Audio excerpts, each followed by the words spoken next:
Amen. Vous pouvez vous asseoir.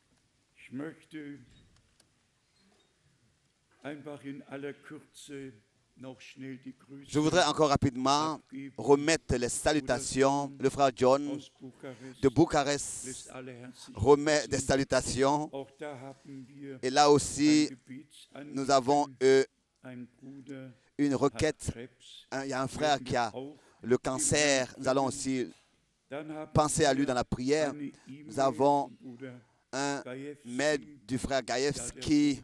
C'est le frère de notre sœur Eva. Et la ligne n'était pas bien.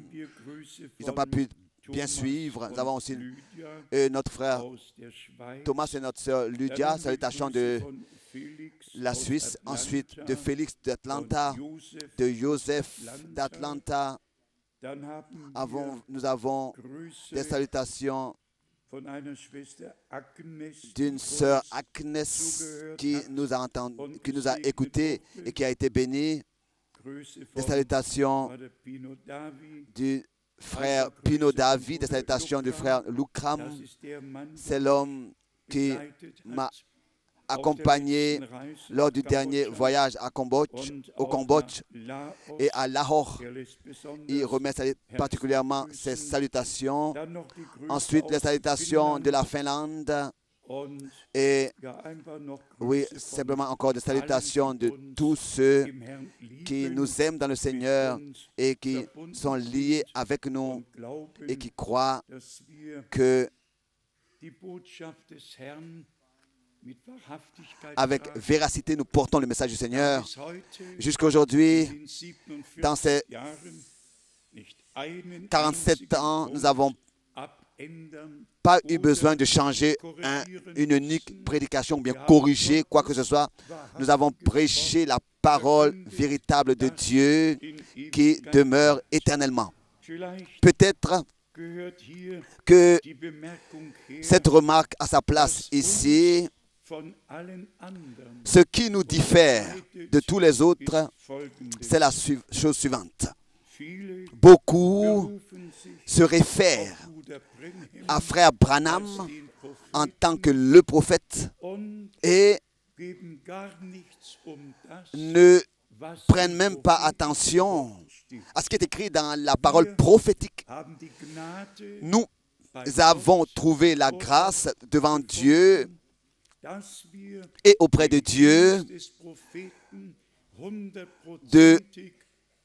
d'accepter à 100% le ministère du prophète et d'être reconnaissant à Dieu, et nous estimons que nous avons la grâce d'expérimenter l'introduction dans la parole prophétique, et cela par le ministère prophétique.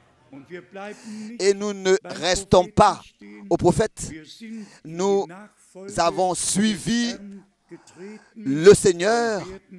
Nous nous sommes mis à la suite. Nous sommes devenus disciples du Seigneur. Et nous sommes passés par son esprit de vérité en vérité et de clarté en clarté. Et seulement celui qui vraiment peut se référer seulement à la parole de Dieu viendra à l'unité de la foi. Celui qui prend seulement des citations de frère Branham, je les connais bien. Il n'y a pas longtemps, il y a un frère par mail qui m'a écrit, par mail, et il a pensé bien faire. Écrit ce que frère Branham a dit sur la 7e trompette. Et alors, je lui ai remis la citation, je lui ai ramené la citation que frère Branham a aussi dit sur la 6e trompette. Et alors, il y a eu un calme. Je n'ai plus rien entendu. Pas seulement prendre une citation, mais prendre toutes les citations qui traitent le même sujet. Et c'est ainsi que nous n'avons pas seulement prêché la parole, mais nous avons traduit toutes les prédications de frère Branham des années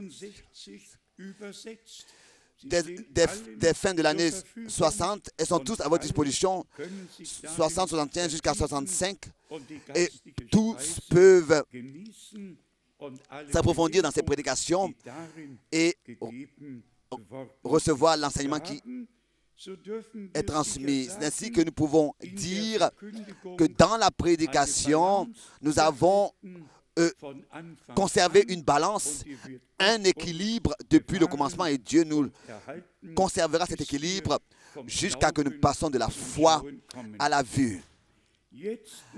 Maintenant encore, la remarque.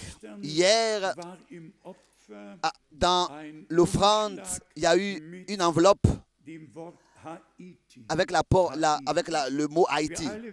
Avec le mot Haïti. Tous nous savons ce qui s'est passé à Port-au-Prince et dans les environs. Nous avons déjà commencé à faire notre part, à donner notre part. Nous avons envoyé 2000 €. Nous avons ensuite envoyé encore 2000 € le dernier dimanche à Zurich. Ce sont en tout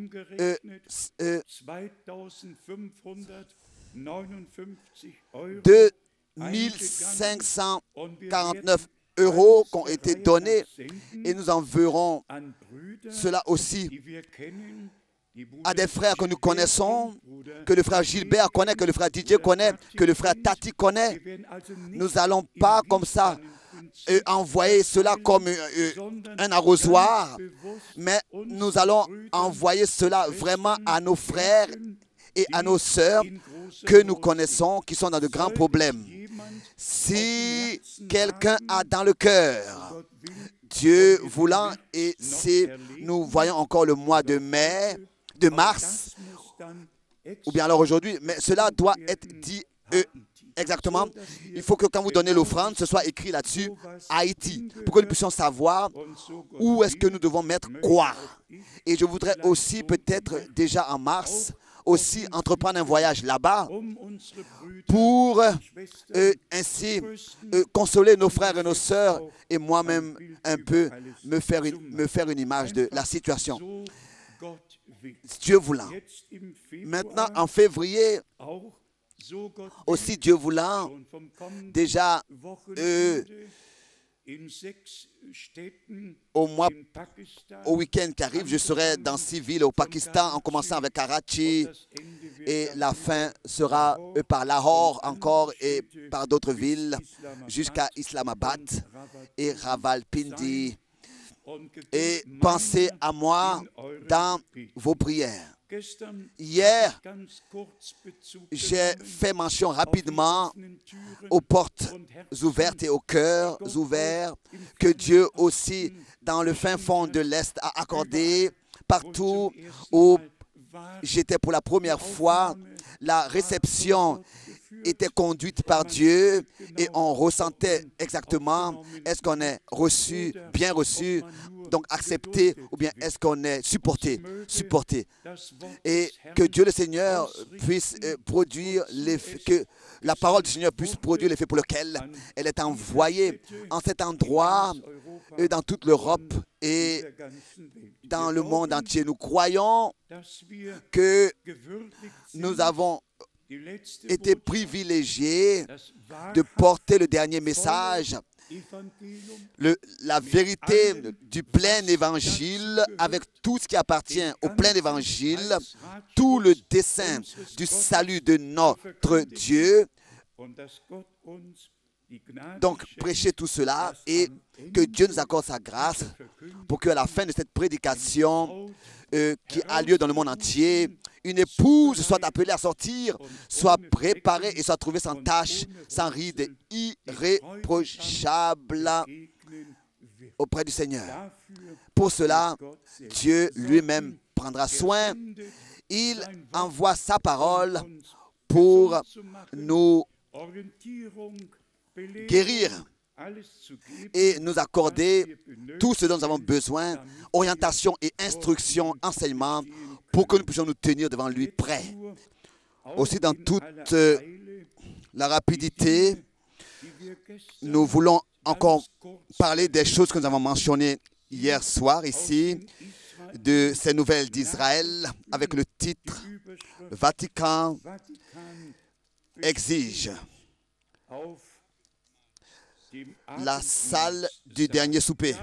Et nous avons très rapidement dit, et ça nous le faisons encore maintenant. Pour nous, c'est une grande douleur et ici est le point. Le Vatican exige qu'en cet endroit, seulement la liturgie catholique ait le droit d'être pratiquée. Rien d'autre a le droit d'être fait là-bas et d'exister là-bas en dehors de la liturgie catholique. Et maintenant, imaginez-vous un peu. Nous entreprenons comme très souvent une visite dans cette salle sur la montagne de Sion et subitement, il sera prié là-bas.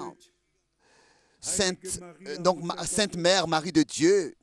Alors quoi? On doit simplement dire que les choses sont arrivées à ce point, comme il est écrit, que l'abomination de la désolation sera établie là où elle ne doit pas être. Et aussi le deuxième point, c'est ce que Paolo Sconi a dit aussi maintenant dans la dernière semaine lors de sa visite à Jérusalem, que Israël appartient à l'Europe, à l'Union européenne. Et nous l'avons dit depuis l'année 31, Israël appartenait à l'Empire romain. Et c'est ainsi que tout doit revenir et être établi tel que c'était autrefois. Et ce qui peut encore s'ajouter et va s'ajouter, c'est le troisième point, c'est-à-dire la montagne de la maison de l'Éternel. Et ici, quand ces trois religions s'uniront, alors il y aura une chose encore qui s'ajoutera, c'est que les Juifs auront le droit de reconstruire leur temple.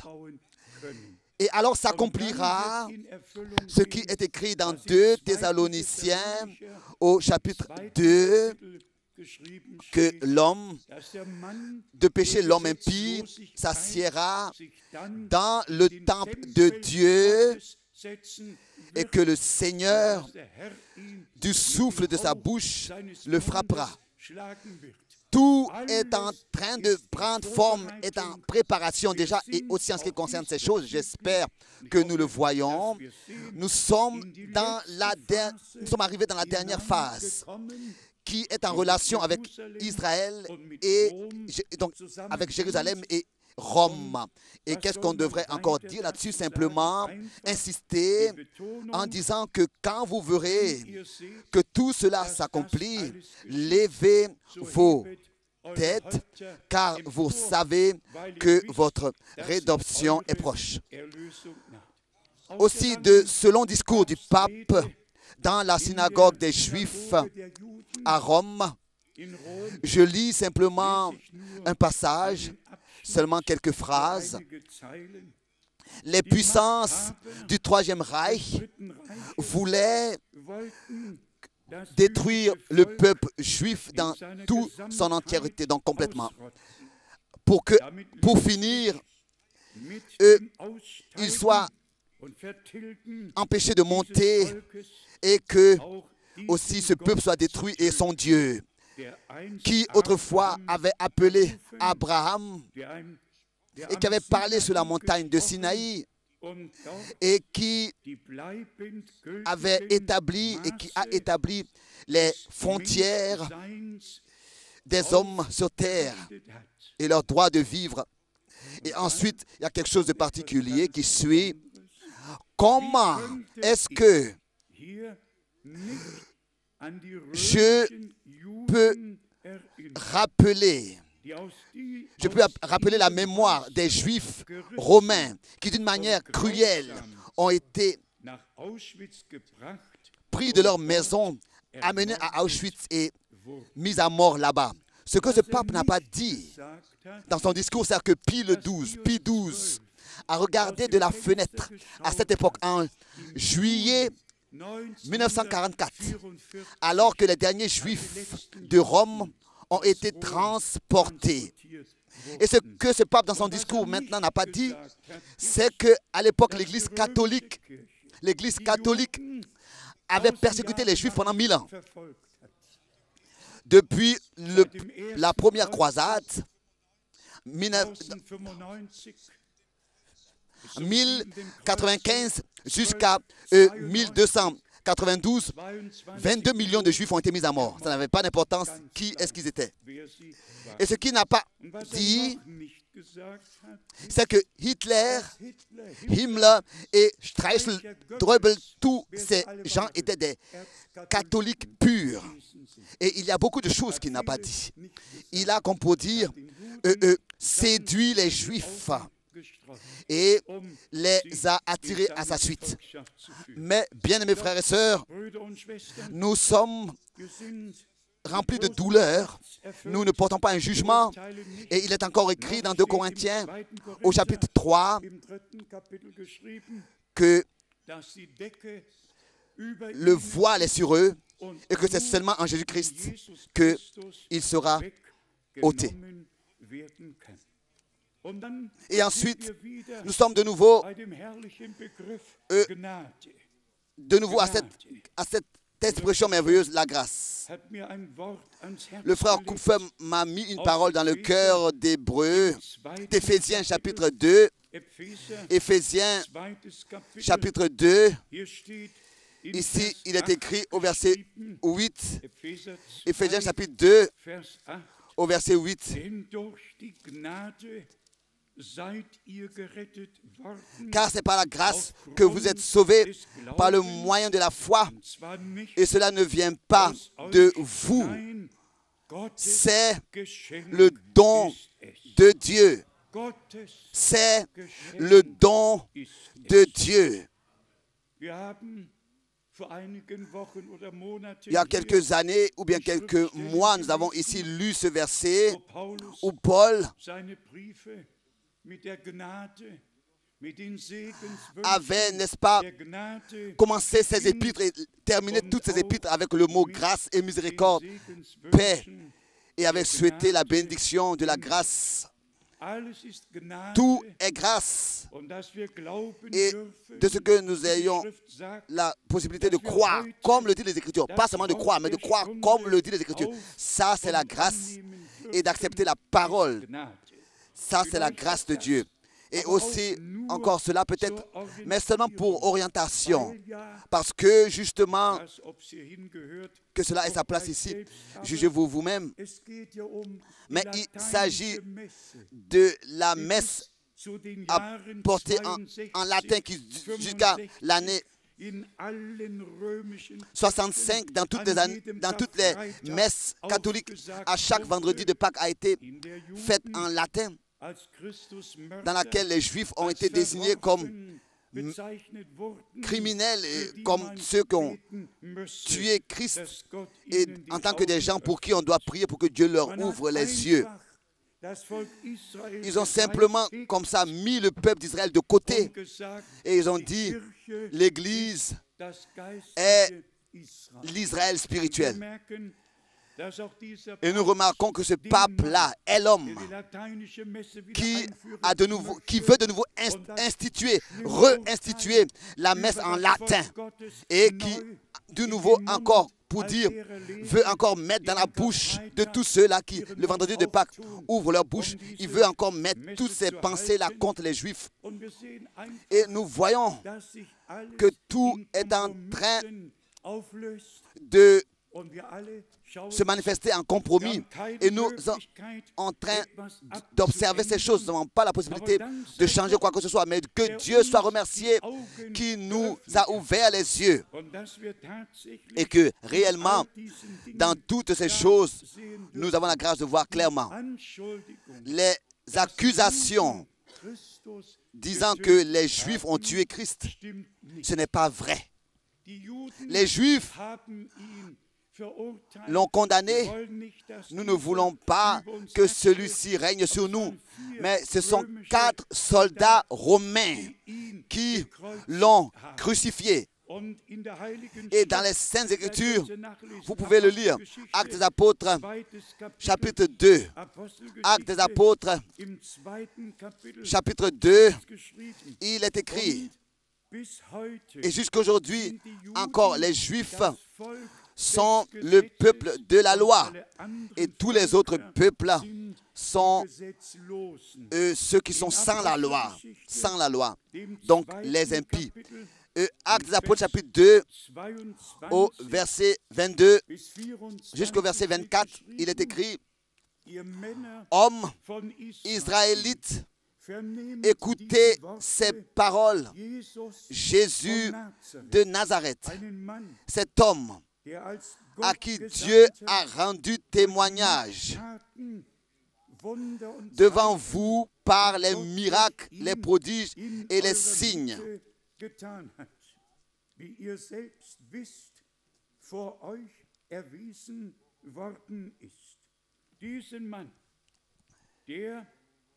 Et les signes qu'il a opérés par lui au milieu de vous, comme vous le savez vous-même. Cet homme, verset 23, cet homme, livré selon le dessein arrêté et selon la prescience de Dieu, vous l'avez crucifié, vous l'avez fait mourir par la main des impies.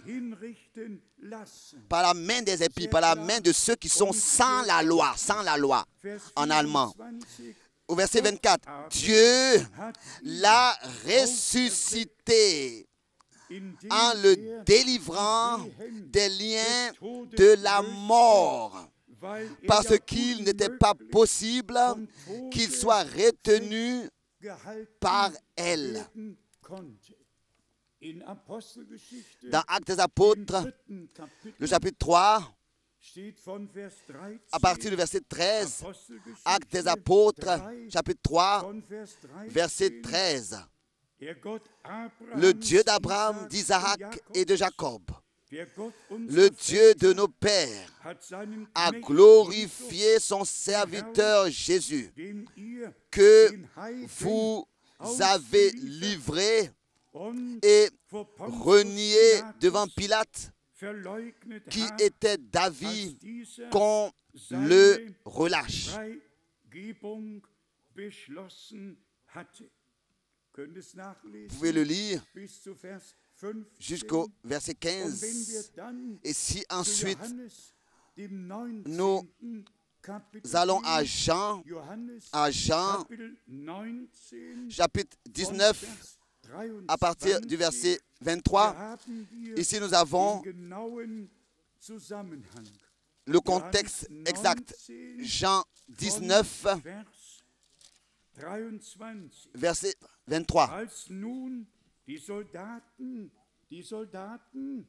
Les soldats, après avoir crucifié Jésus, les soldats, pas les grands sacrificateurs, pas quelqu'un d'autre, mais les soldats romains, alors que les soldats, après avoir crucifié Jésus,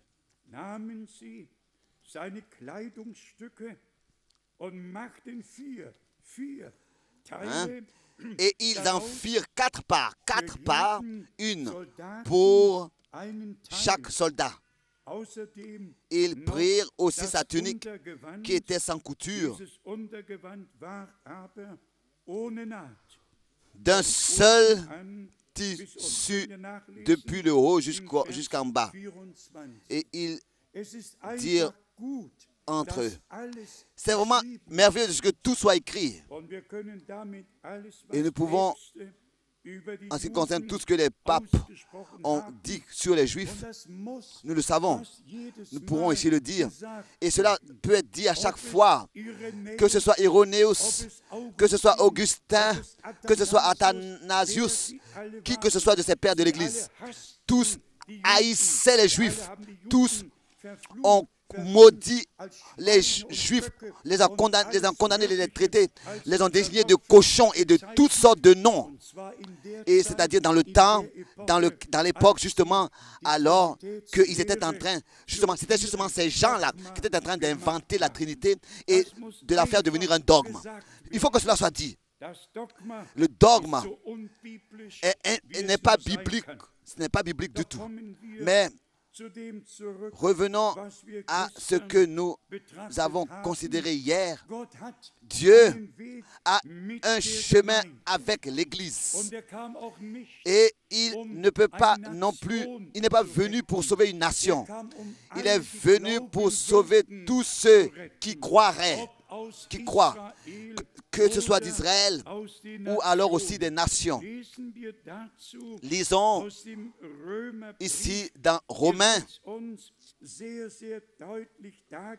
il nous est clairement dit, et je voudrais aussi encore le répéter ici, comme nous pouvons être reconnaissants que Dieu pouvait utiliser les apôtres pour exposer tout ce qui appartient au dessein du salut. Nous n'étions pas présents alors que Pierre tenait de longues prédications. Nous n'étions pas présents, nous n'étions pas là alors que Paul avait parlé jusqu'à minuit, jusqu'à ce que quelqu'un se soit endormi et tomba de la fenêtre. Mais ce dont nous avions besoin, ce que nous devions savoir, ça, Dieu nous l'a transmis par les Écritures, par sa grâce. Il a laissé écrire cela dans toutes les différentes épîtres qui ont été adressées aux églises. Je suis convaincu que si Paul, par exemple, écrirait aujourd'hui, alors ça aurait été la même chose que ce qu'il a écrit autrefois, c'est-à-dire sous la conduite du Saint-Esprit. Et ce que Pierre autrefois a prêché et a écrit, il le dirait aujourd'hui encore. Ce serait aujourd'hui encore la même chose. Lisons dans Romains, le chapitre 9, d'abord, verset 14. Romains, chapitre 9, verset 14. Que dirons-nous donc?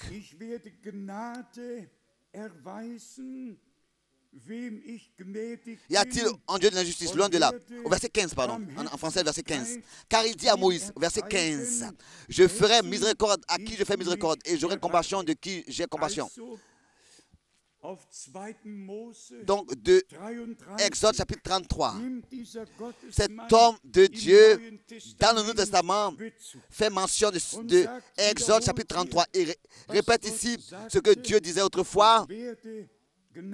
Je ferai miséricorde et j'aurai compassion de qui j'ai compassion. Et celui à qui fait compassion, il a compassion, il a compassion. Celui à qui il fait miséricorde. Disons, c'est là dans le même chapitre, dans Romains, le chapitre 9, et ici, le verset 30 et 31. Que dirons-nous donc? Les païens qui ne cherchaient pas la justice ont obtenu la justice. La justice qui vient de la foi. Maintenant, avec douleur, la comparaison avec Israël. Verset 31. Tandis qu'Israël, qui cherchait une loi de justice, n'est pas parvenu à cette loi. N'est pas parvenu à cette loi, n'est pas parvenu à ce but. Ensuite, de nouveau, il exprime la grâce, la foi. Pourquoi? Verset 32. Parce qu'Israël l'a cherché non par la foi, mais comme provenant des œuvres.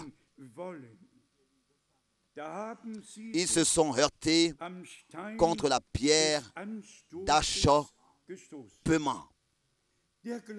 La foi est l'accès à ce que Dieu, par sa grâce, a accordé. Abraham croyait Dieu et cela lui a été imputé à justice. Dans Romains, le chapitre 10, ici nous lisons versets 20 et 21. Romains chapitre 10, versets 20 et 21. Et Ésaïe pousse la hardise jusqu'à dire: j'ai été trouvé par ceux qui ne me cherchaient pas. Je me suis manifesté à ceux qui ne me demandaient pas. Quelle grâce d'être connu et trouvé par ceux qui ne me cherchaient pas. Qui a cherché qui dans le jardin d'Éden? Est-ce que c'est Adam qui a cherché Dieu, ou bien est-ce que c'est Dieu qui cherchait Adam? C'est Dieu qui a appelé Adam, c'est Dieu qui cherchait Adam. Où es-tu? C'est Dieu qui nous a appelés, c'est lui qui nous a cherchés, c'est lui qui nous a élus, toi et moi, et cela avant même la fondation du monde, déterminé à ce que nous puissions croire et avoir l'accès à lui, Dieu. Verset 21, mais au sujet d'Israël, il dit: j'ai tendu mes mains tout le jour vers un peuple rebelle et contredisant. Les deux, la désobéissance et la contradiction. La rébellion et la contradiction. Qu'est-ce que Dieu peut faire avec la rébellion, la désobéissance? Qu'est-ce que Dieu peut faire avec des gens qui le contredisent? Que ce soit avec Israël ou bien alors avec les nations. Qu'est-ce qu'il peut faire avec de telles personnes qui sont rebelles, désobéissants et encore même contredire? Dieu peut seulement se révéler à ceux qui ont compris que c'est lui qui, par sa parole, parle avec nous. Et disons-le dans toute la clarté. Celui qui dans ce temps pense qu'il y a un message de frère Branham, spirituellement, il ne s'est pas encore orienté. C'est le message original contenant tout ce qui nous a été confié. Tout ce que les prophètes et les apôtres ont prêché a été résumé dans notre temps et nous a été transmis. Et c'est pour cette raison que nous acceptons, nous recevons tout. Et nous remercions le Seigneur, notre Dieu, pour la grande grâce que nous avons d'être introduits dans tout le conseil du salut de notre Dieu. Dans l'Épître aux Romains, le chapitre 11, Romains, chapitre 11, et ici, nous lisons le verset 5. Romains, chapitre 11, verset 5. De même aussi, dans le temps présent, il y a un reste selon l'élection de la grâce. Grâce, l'élection de la grâce. D'être élu par la grâce de Dieu, justement. Et cela même avant même la fondation du monde. Pas toute la masse, mais un reste. Un reste. Nous n'avons pas de place dans ce monde, dans aucune dénomination, dans aucune église. Nous n'avons pas de place dans les dénominations. Mais notre place est dans l'église du Dieu vivant. Parce que nous avons trouvé grâce devant Dieu. Ensuite, au verset 6 et 7. Or, si c'est par grâce, ce n'est plus par la grâce et par les œuvres, C'est par la grâce. Aussi, c'est par la grâce que nous avons été mis à part. Ce n'est plus par les œuvres.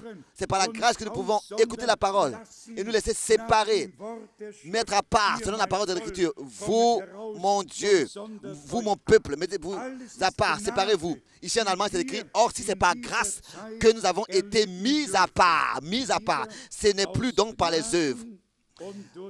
Et c'est par la grâce et par la foi. Ensuite, verset 7. Quoi donc?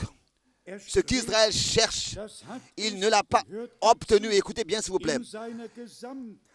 Il n'a pas obtenu dans son entièreté. Mais les élus l'ont obtenu. Tandis que les autres ont été endurcis. Ça, c'est le modèle pour tous les peuples, pour toutes les nations, sur toute la terre. Pas toute la Suisse, pas toute l'Allemagne, non, pas tout un pays, non. Mais les élus dans tous ces différents pays-là sont appelés à sortir par Dieu lui-même.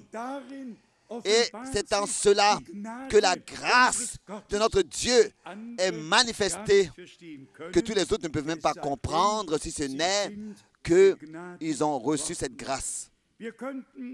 Nous pourrions encore lire beaucoup de versets bibliques qui parlent de ce que Dieu fait grâce, fait miséricorde à qui il veut, et que sa miséricorde et sa compassion vraiment conduit à ce que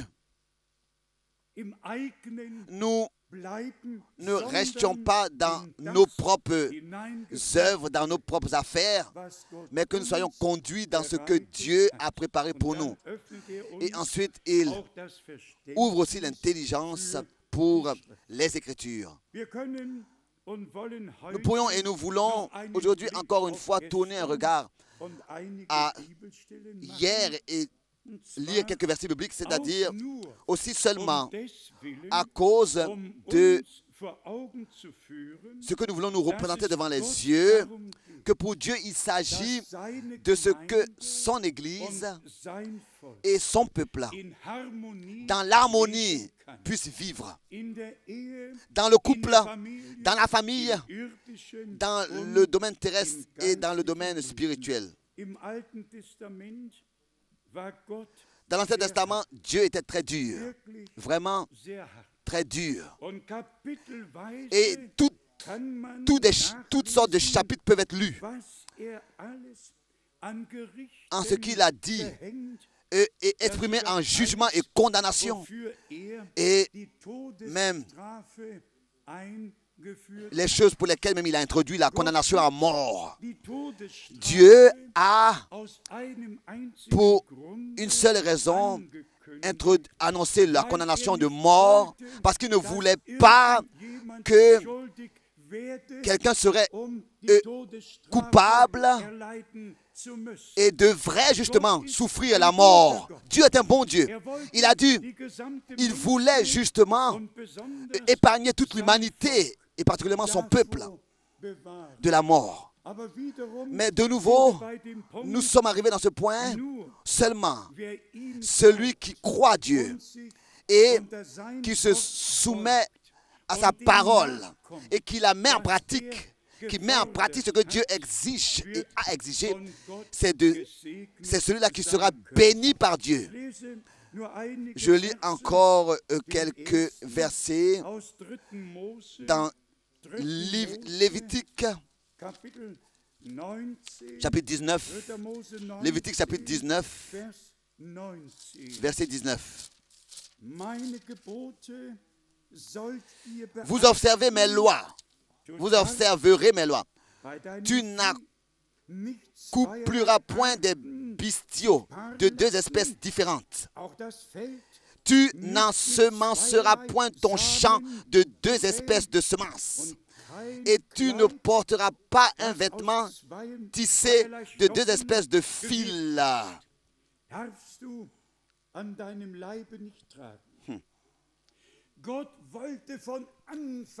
Dieu, depuis le commencement, voulait empêcher chaque mélange. Et cela nous ramène au jardin d'Éden. Alors que la première séduction a eu lieu et que deux sortes de semences sont apparues en Caïn et en Abel.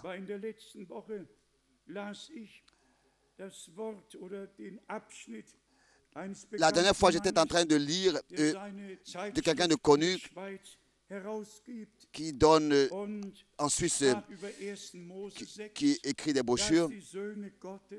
Et il disait que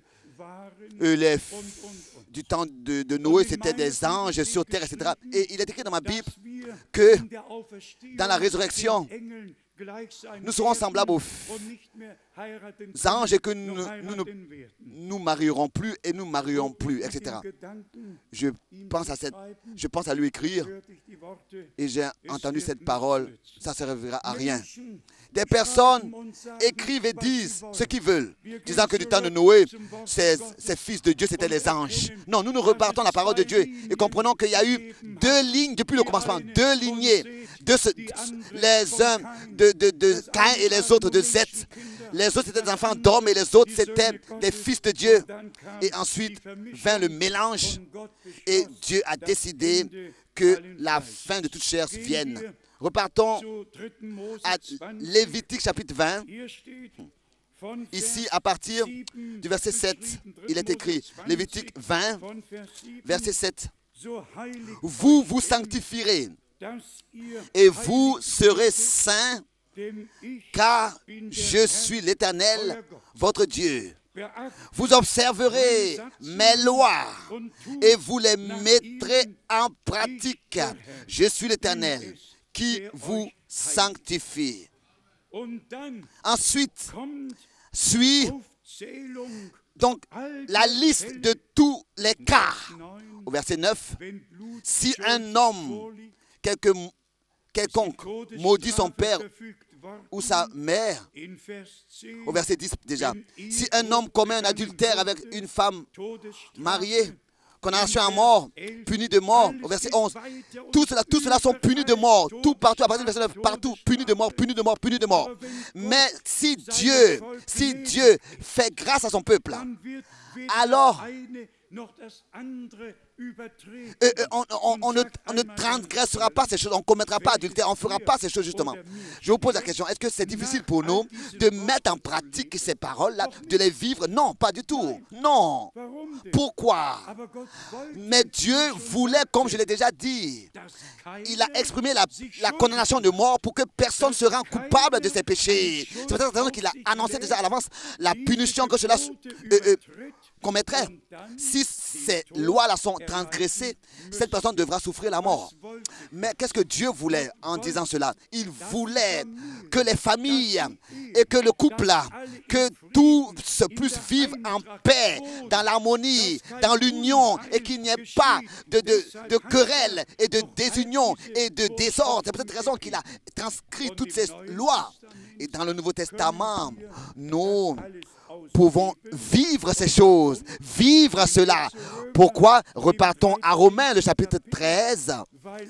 Justement parce que notre foi, notre vie de foi est fondée dans l'amour. Romains, chapitre 13. Ici, Paul a résumé et nous dit les choses suivantes. Romains, chapitre 13. Ici, ce sont les versets, Romains chapitre 13, versets 8 et 10. Ne devez rien à personne, si ce n'est de vous aimer les uns les autres. Car celui qui aime les autres a accompli la loi. Tout ce que Dieu a ordonné et a interdit dans la loi est mis en pratique par l'amour qui est déversé par le Saint-Esprit dans nos cœurs. On n'a plus besoin de menacer. Tu n'as pas le droit, tu n'as pas le droit.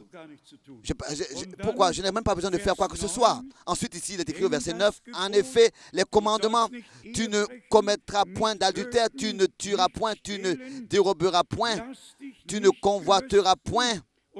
Et ce qu'il peut encore y avoir se résume dans cette parole.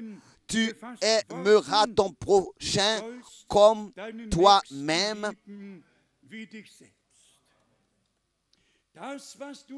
Ce que tu ne veux pas qu'on te fasse, ne le fais pas non plus à un autre, mais vis par la grâce de Dieu, la parole de Dieu. Au verset 10, l'amour ne fait point de mal au prochain. L'amour est donc l'accomplissement de la loi. Tous, nous vivons dans des pays où, je ne sais pas, toutes sortes de lois existent. Et nous venons avec la loi. Nous ne venons même pas en conflit. Pourquoi? Parce que nous restons à l'intérieur des limites qui ont été... Nous vivons à l'intérieur des limites qui ont été permises. Personne est suivi par la loi ou bien par la justice. Aussi terrestreement ici, nous. Pourquoi? Parce que aussi dans le domaine terrestre, sans nous efforcer, nous respectons la loi. Nous n'avons même pas besoin de connaître la législation ou bien la loi. Cela est déjà dans notre cœur, ainsi naturellement. De la même manière aussi, c'est dans le domaine spirituel. Nous mettons en pratique la loi et nous vivons tout ce que Dieu a prescrit. Nous ne venons même pas, nous n'avons même pas besoin de rentrer en contact avec ces choses. Pourquoi? Parce que nous restons dans l'amour, dans la grâce de Dieu. Parce que chaque parole, nous avons la grâce comme ça. Toute exigence, nous le mettons en pratique comme ça automatiquement. Nous le vivons parce que nous marchons selon l'esprit et que les exigences de la loi sont accomplies en nous. Donc, résumons, bien mes frères et sœurs, de quoi il s'agit. Il s'agit de la foi et il s'agit de l'obéissance. Il s'agit de la foi qui nous a été transmise parce que Dieu, lui, savait avant même la fondation du monde qui croirait et qui serait désobéissant. C'est pour cette raison qu'avant même la fondation du monde, il pouvait savoir qui croirait et qui obéirait. Et il a pu inscrire nos noms dans le livre de l'agneau immolé. Et car Dieu connaissait la fin avant même le commencement. Et c'est ainsi que nous insistons encore une fois sur ce que nous avons déjà lu dans l'Épître aux Romains. Ceux qu'il a appelés, il les a aussi justifiés. Oui, nous pouvons même l'ouvrir et encore une fois le lire dans Romains, le chapitre 8, à partir du verset 28, 29, 30. Nous savons. Est-ce que tu le sais aussi? Est-ce que tu le sais aussi? Ici, il est écrit, nous savons du reste que toute chose concourt bien de ceux qui aiment Dieu. Ça, c'est la moitié du verset. La deuxième moitié suit. De ceux qui sont appelés selon son dessein. Le verset 29. Car ceux qu'il a connus d'avance, il les a aussi prédestinés à être semblables à l'image de son Fils, afin que son Fils soit le premier-né de beaucoup de frères.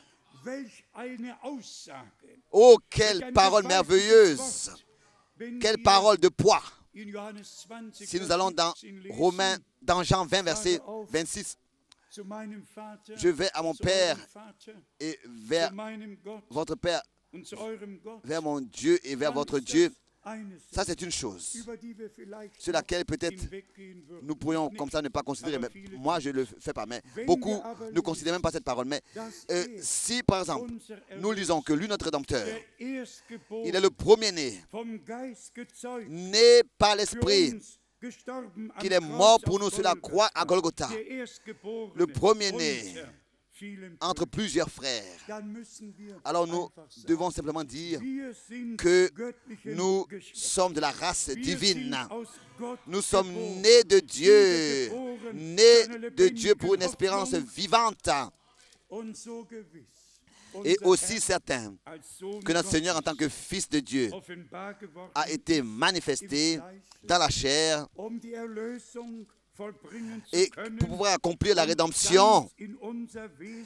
Et il est devenu homme comme nous. Il a été trouvé comme un homme comme nous. Trouvé comme un homme. Il mangeait, il buvait, il dormait. Il était fatigué en tant qu'un homme. Mourut sur la croix. Mais dans la résurrection, il a pu dire, il m'a été donné toute puissance sur la terre comme au ciel, tout pouvoir. Et quand je pense, c'est peut-être raison aller dans le monde entier, quand je pense que dans la résurrection, nous lui serons semblables, vous pouvez le lire dans 1 Jean, chapitre 3, il est écrit très clairement, et nous insistons encore une fois, à cause de la grâce qui nous a été accordée,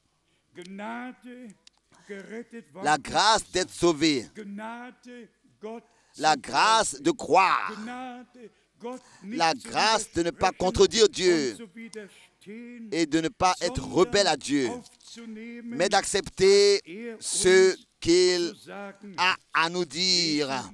Lisons encore dans l'évangile de Jean, le chapitre 3, encore une fois, ces paroles merveilleuses. 1 Jean 3, verset 1. 1 Jean.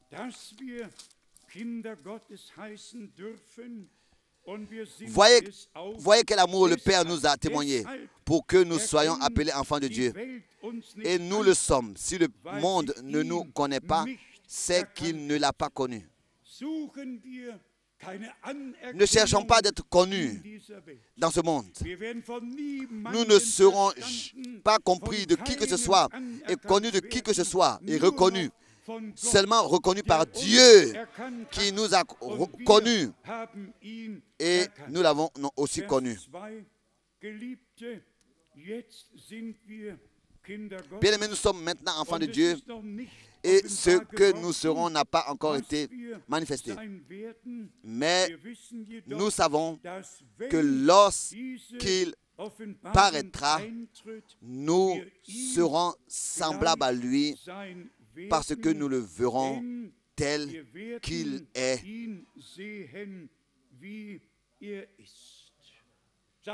Dites Amen à cela. Ainsi s'intitule la promesse et c'est ainsi que ce sera. Si des frères prétendent le Seigneur est déjà venu et beaucoup d'autres le prétendent, alors nous disons ouvertement et clairement que si notre Seigneur revient, alors les morts en Christ ressusciteront premièrement et nous qui sommes restés vivants, nous serons transformés et en même temps, nous serons enlevés et nous rencontrerons le Seigneur dans les airs. Je peux bien me rappeler, parce que j'étais le traducteur, les frères voulaient exprimer leurs idées, particulièrement notre frère en Virginie, et il disait simplement, oui, mais nous vivons déjà, nous sommes déjà enlevés, nous vivons déjà nous sommes déjà dans les airs, nous vivons dans les airs. J'ai dit, toi et moi, non. Toi et moi, nous sommes encore à Jessensburg et pas encore dans les airs. Nous ne vivons pas dans les airs, nous ne sommes pas encore dans les airs. Nous sommes ici sur terre, avec les deux pieds. Mais il y en a qui vivent dans leur fantaisie. Nous vivons dans la réalité divine. Et encore, laissez-moi insister là-dessus. La grâce, c'est la réalité de Dieu révélée dans notre vie. Si nous avons trouvé grâce devant Dieu, alors il nous laisse maintenant connaître ses voies, ses desseins.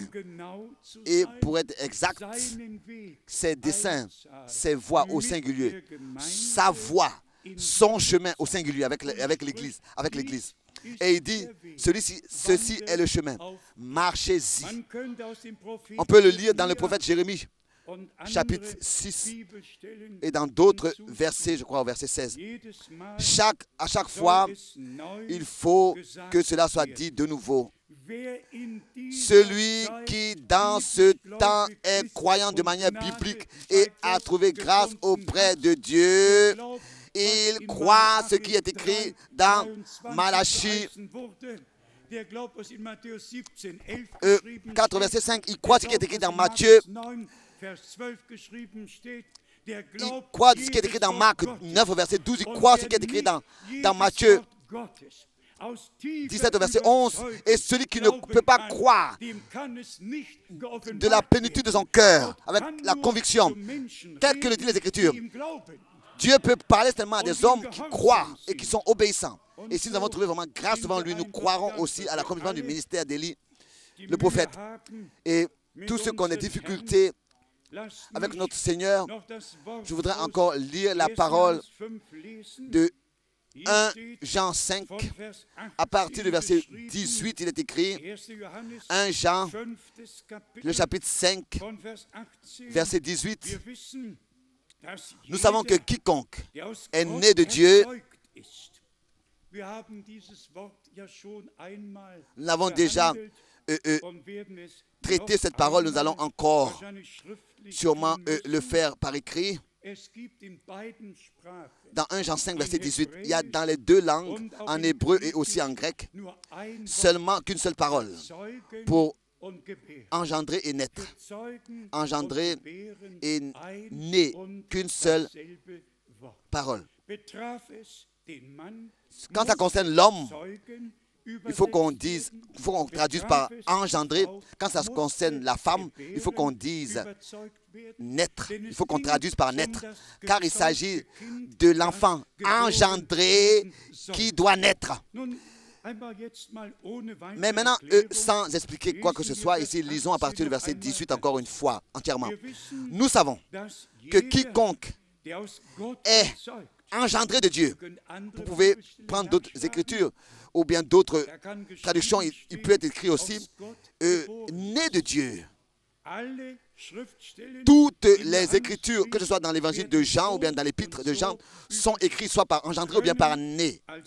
Mais ça peut être dit engendré de Dieu ou bien alors né de Dieu. Les deux sont justes. Ne pratique pas le péché, mais celui qui est né de Dieu, ou bien engendré de Dieu, se garde lui-même et le malin ne le touche pas. Ça, c'est notre souhait à tous. De demeurer dans le Seigneur, dans la grâce, dans la parole de Dieu. Et que l'adversaire ne peut pas nous accuser ou nous toucher. N'a pas le droit.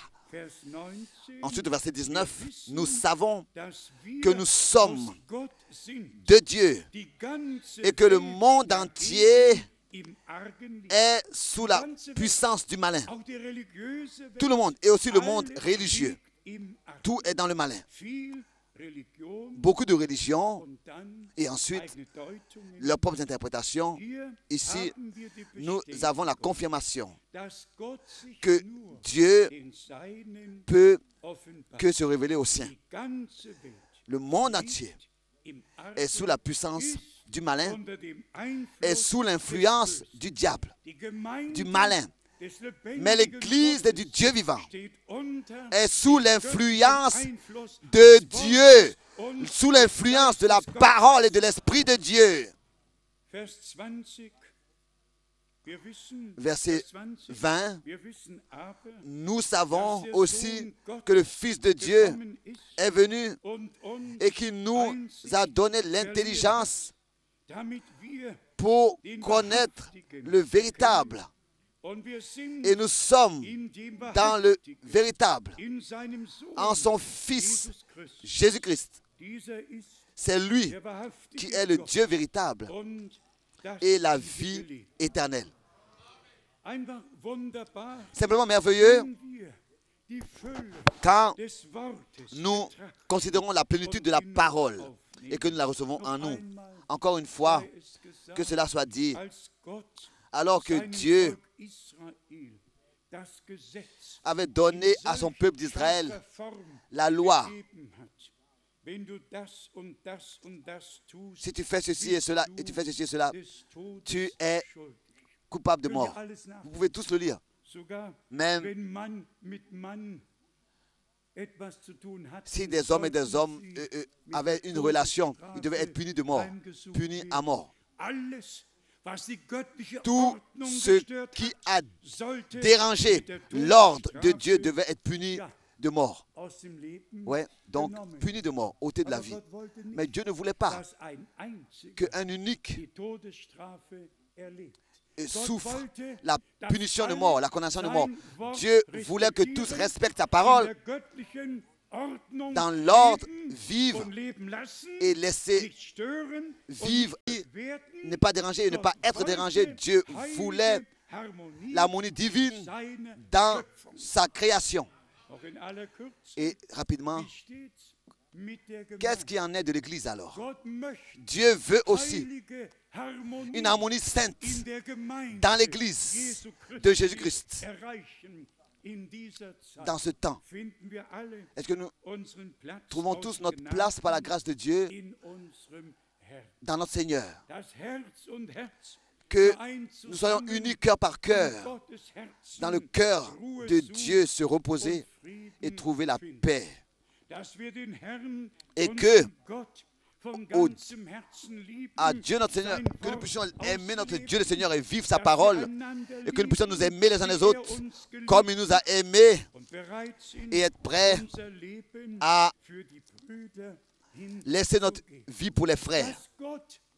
Que Dieu dans l'Église puisse établir cet ordre divin, comme elle était au commencement, par sa grâce, qu'il puisse rétablir cela.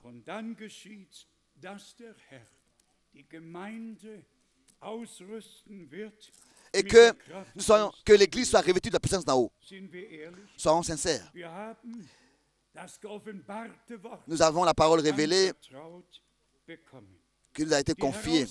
L'appel à sortir, la séparation, tout a lieu maintenant. Mais maintenant, comme nous l'avons aussi vu, ou déjà terrestrement avec Jérusalem, avec Rome et avec tout, la dernière phase est en train d'être introduite. Alors, est en train de prendre forme. Alors, la question à poser est comment est proche l'enlèvement.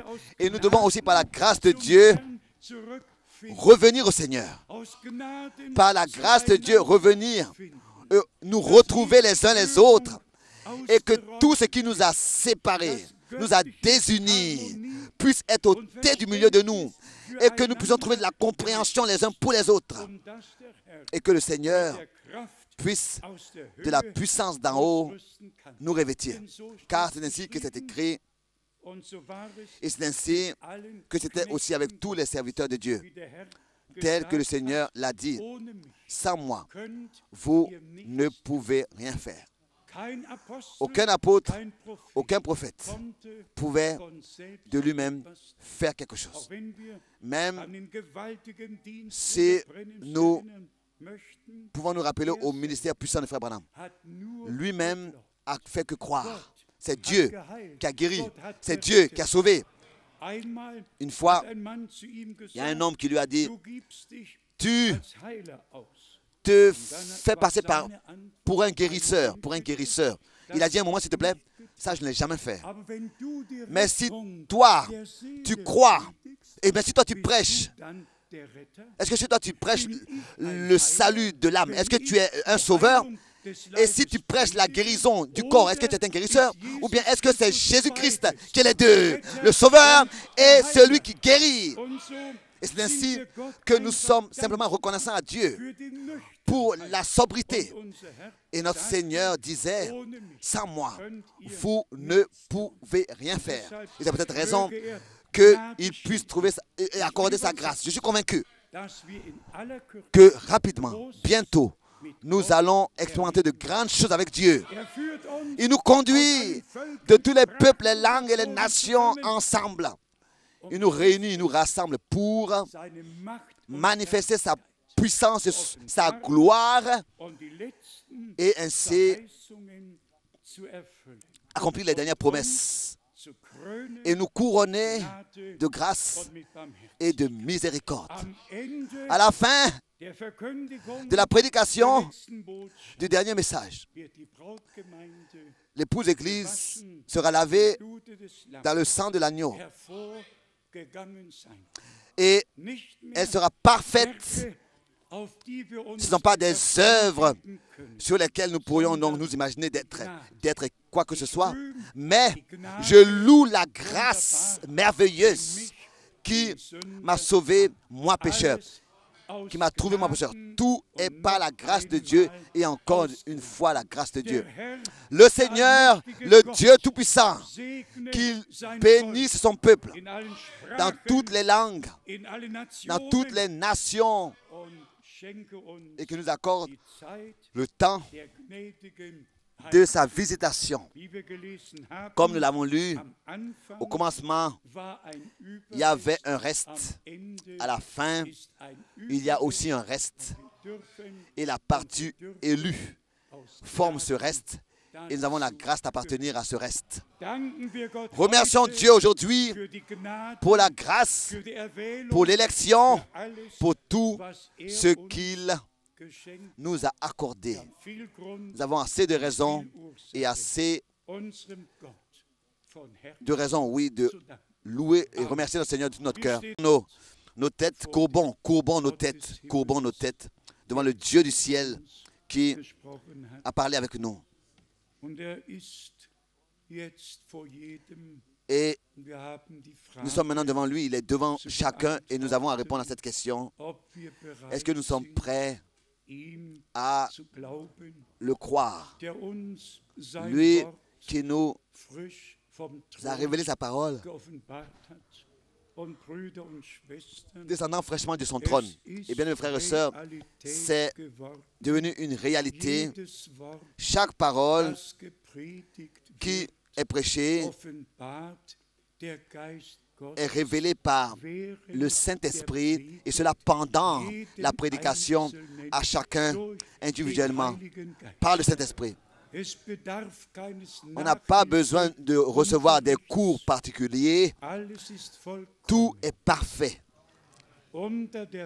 Sous la prédication et par la prédication, Dieu parle directement avec nous. Il n'y a aucune rébellion, aucune contradiction, mais un oui et un amen à ce que Dieu a dit. Je fais confiance au Seigneur de ce que aussi, ce qui est écrit dans l'Ancien Testament, toutes les prescriptions et les interdictions, et que nous puissions comprendre. Nous pouvons comprendre que Dieu a des pensées de paix avec son peuple. Il voulait que tout se passe dans l'harmonie avec lui et les uns avec les autres, aussi sur cette terre, mais seulement en relation avec lui. Nous avons la possibilité, aussi les uns avec les autres, de mettre sa parole en pratique, de la vivre. Et à cela, Dieu nous a accordé sa grâce. Et comme nous l'avons lu,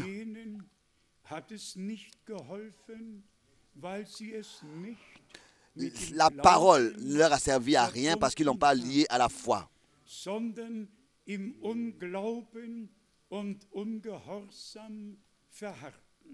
Mais ils ont persévéré dans la désobéissance et dans l'incrédulité. Mais ceux à qui le Seigneur a pu révéler sa parole, il leur a fait grâce. Et aussi dans ce temps, il ne s'agit pas seulement de lire des versets bibliques, le verset biblique qui dit, par exemple, celui qui croit comme dit l'Écriture, mais dans la réalité de croire comme le dit les Écritures, dans la réalité de croire comme le dit et ce qu'a dit les Écritures, c'est-à-dire chaque verset, dans chaque chapitre, nous voulons le laisser tel qu'il est écrit et croire tel qu'il est écrit. Ça, c'est la grande grâce que Dieu nous a accordée. Et je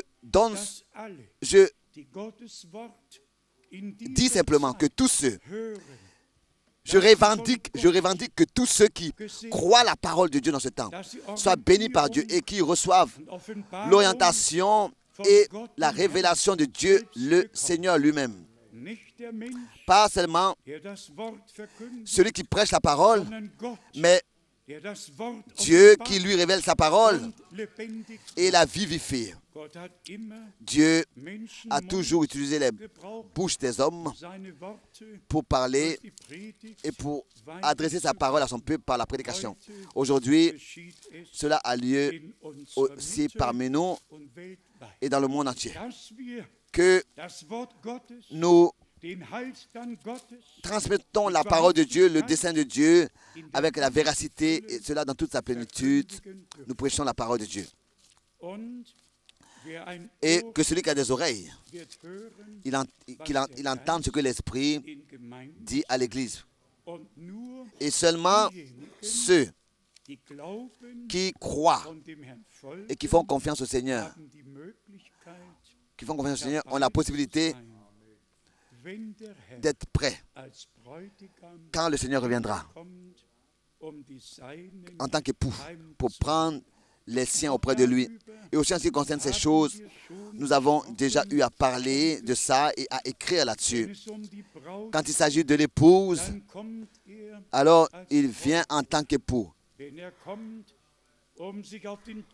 Quand il vient pour s'asseoir sur le trône de sa gloire et que tous les peuples, les nations seront rassemblés devant lui, il vient en tant que fils de l'homme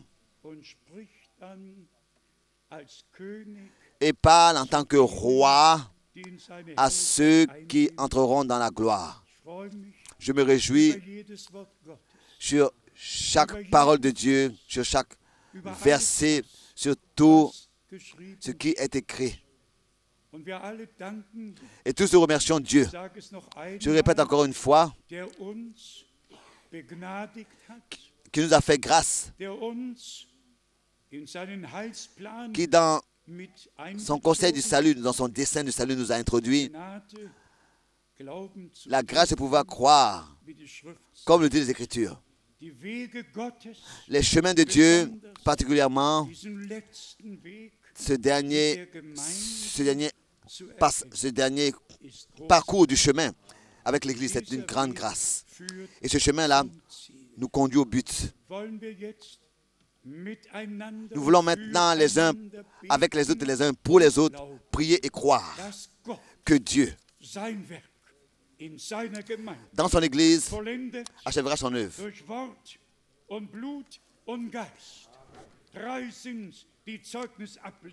Par la puissance de sa parole, de son esprit, de son sang, il y en a trois qui rendent témoignage. La parole, l'esprit et le sang. Ces trois sont en action dans l'Église. Et ainsi, nous demandons que notre frère Schmidt vienne et tous nous prions à haute voix comme lui et nous remercions le Seigneur. Alléluia.